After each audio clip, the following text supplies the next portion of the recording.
Banyak orang bertanya, apa peluang bisnis yang terbaik hari ini?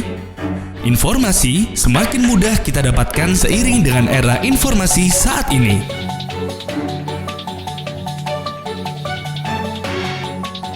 Bahkan banyak orang meluangkan waktu datang ke seminar hanya untuk mencari peluang apa yang terbaik untuk mendapatkan perubahan dalam kehidupannya. Kenapa masih banyak orang yang tidak mendapatkan peluang itu? Dan kenapa mereka masih tetap sama seperti yang dulu?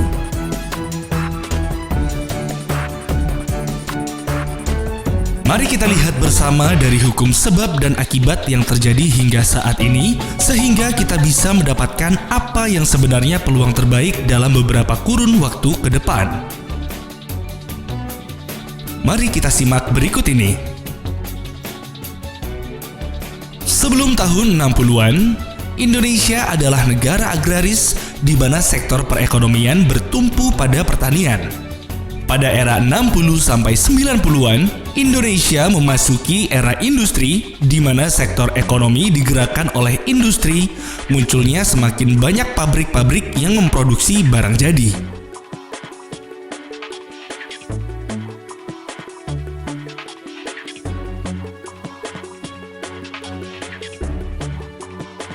Dari tahun 90-an sampai 2015, di mana Indonesia sudah berada di era informasi.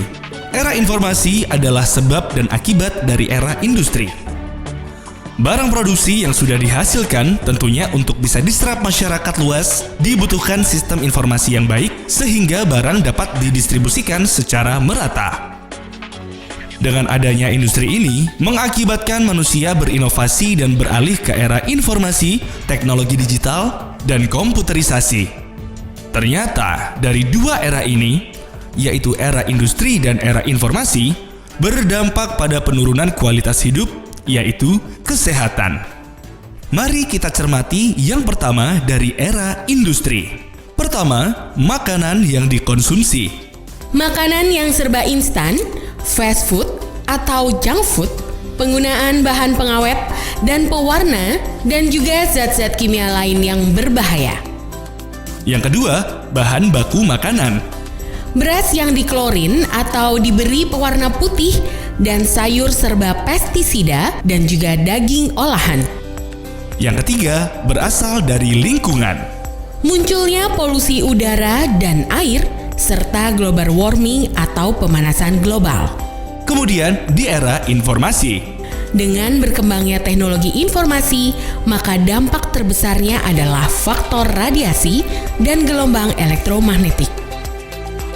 Dari buku Next Trillion dan buku The Business of 21st Century, apa industri yang akan menghasilkan miliaran US dollar di tahun 2015 ke atas?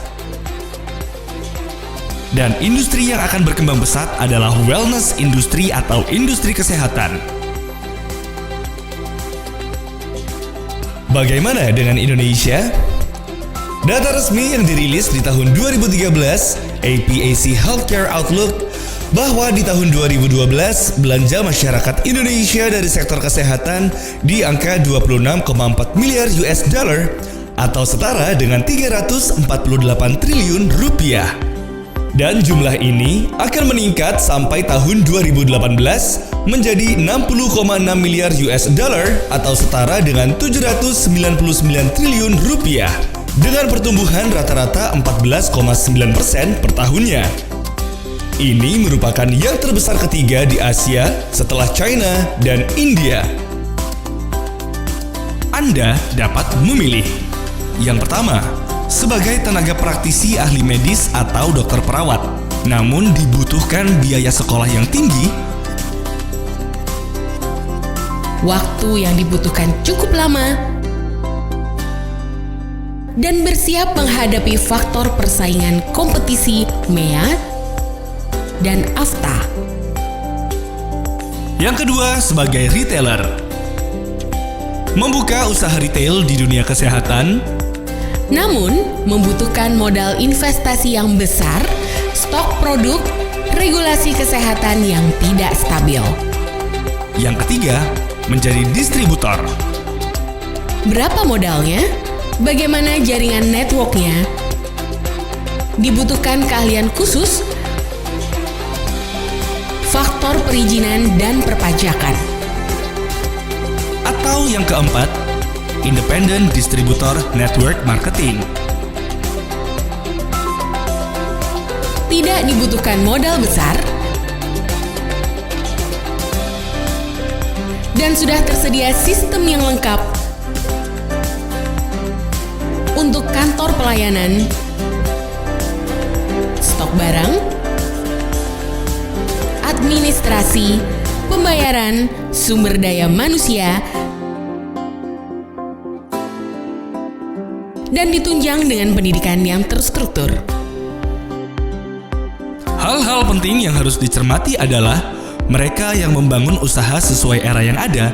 Hari ini mereka masuk dalam jajaran orang-orang terkaya saat ini. Pada era industri, Indofood, Unilever. Pada era informasi, Kaskus, Detik.com. Dan saat ini, kita berada pada industri kesehatan, dan jika Anda jeli dengan informasi serta fakta yang baru saja Anda saksikan, dan Anda memutuskan untuk menangkap peluang dari era industri kesehatan ini, maka dalam kurun waktu 10 hingga 20 tahun ke depan, Andalah yang akan masuk dalam jajaran orang-orang sukses berikutnya. Kenapa industri kesehatan akan berkembang semakin pesat dan tidak bisa dihentikan? Karena Indonesia memasuki bonus demografi, yaitu kondisi di mana jumlah penduduk usia produktif lebih tinggi dibandingkan dengan yang non-produktif. Ini dimulai sejak 2015 dan puncaknya akan terjadi di tahun 2035 dengan perbandingan yaitu 79% penduduk dengan usia produktif dan 21% penduduk dengan usia non-produktif. Golongan kelas menengah, usia produktif akan bertambah banyak. Mereka memiliki kemampuan secara ekonomi, sehingga yang diinginkan oleh mereka untuk hidup lebih sehat dan awet muda. Tetapi, kenapa masih banyak orang yang belum menyadari perubahan itu? Berita baiknya, bisnis ini telah berkembang sangat pesat dan telah memiliki lebih dari 160 kantor cabang yang tersebar di seluruh Indonesia. Usaha idaman, modal minimal, di era industri yang tepat dengan potensi penghasilan yang besar. Tahun 2015 ke atas, wellness industri akan sangat berkembang. Sudahkah Anda menjadi bagian yang ada di dalamnya?